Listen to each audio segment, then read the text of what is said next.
அன்புக்குரிய தேவனுடைய பிள்ளைகளே, ஆண்டவராகிய இயேசு கிறிஸ்துவின் நாமத்தினாலே இந்த காலை பொழுதிலே உங்களை நாங்கள் வாழ்த்துகிறோம்.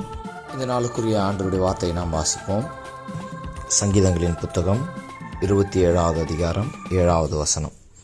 கர்த்தாவே, நான் கூப்பிடுகிற சத்தத்தை நீர் கேட்டு எனக்கு இறங்கி எனக்கு உத்தரவு அருளி செய்யும். இன்றைக்கு அநேகர் ஆண்டவரை நோக்கி நாம் கூப்பிட்டு கொண்டிருக்கிறோம். ஆண்டவர் எப்பொழுது எனக்கு உத்தரவு தருவார், எப்பொழுது என்னுடைய சத்தத்தை கேட்பார் என்று சொல்லி நாம் ஒவ்வொரு நாளும் ஏங்கி கொண்டிருக்கிறோம். இந்த இடத்துல ஆண்டவர் நம் ஒவ்வொருவருடைய சத்தத்தை கேட்டு அவர் உதவி செய்ய வல்லமையுள்ளவர். ஏனென்று சொன்னால், கூப்பிடுகிற எளியவனையும் உதவியற்ற சிறுமையானவனையும் அவர் விடுவிப்பார்.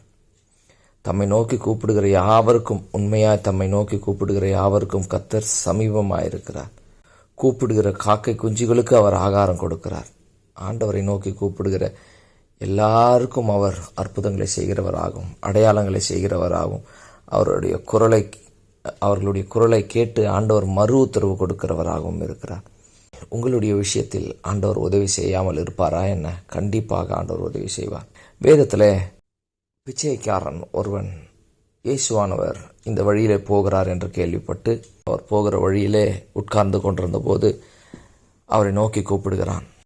தாவீதின் குமாரனே, எனக்கு இறங்கும் என்று சொல்லி கூப்பிடுகிறான். இயேசுவுக்கு அவ்வளோ கூட்ட நெரிச்சலில் ஏற்படுகிற சத்தத்தில் இவனுடைய குரல் கேட்கவில்லை.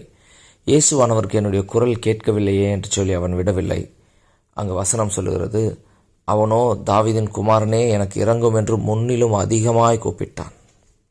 ஆமாம், எனக்கு அருமையானவர்களே, ஆண்டவருக்கு நம்முடைய சத்தம் கேட்கவில்லை, நாம் ஜெபிக்கிறது அவருக்கு கேட்கவில்லை, இன்னும் என்னுடைய வாழ்க்கையில் அற்புதம் நடக்கவில்லை என்று நீங்கள் சொல்லிக் கொண்டிருக்கிறீர்களா?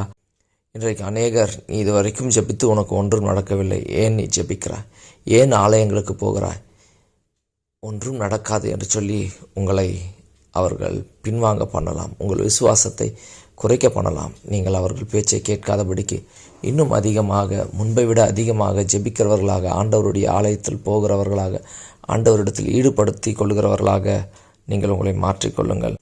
அவ்வளோ பேர் இவனை கூப்பிட வேண்டாம் என்று அதட்டுகிறார்கள். ஆனால் அவர்கள் பேச்சையும் பொருட்படுத்தாமல் அவன் முன்பிலும் அதிகமாய் கூப்பிட்டான் என்று வேதம் சொல்கிறது. கூப்பிட்டவுடன் இயேசு நின்று அவனை அழைத்து வர சொன்னார். பாருங்கள், இவன் எழுந்து திடன் கொண்டு ஆண்டவர் அழைக்கிறார் என்று சொல்லி அவரிடத்தில் போய் நின்றான். ஆண்டவர் என்ன வேண்டும் என்று கேட்டார். எனக்கு பார்வையடைய வேண்டும் என்றான். அவன் கேட்ட மாத்திரத்தில் ஆண்டவர் அவனுக்கு அந்த பார்வையை கொடுத்தார். இன்றைக்கு உங்களுடைய தேவை என்ன?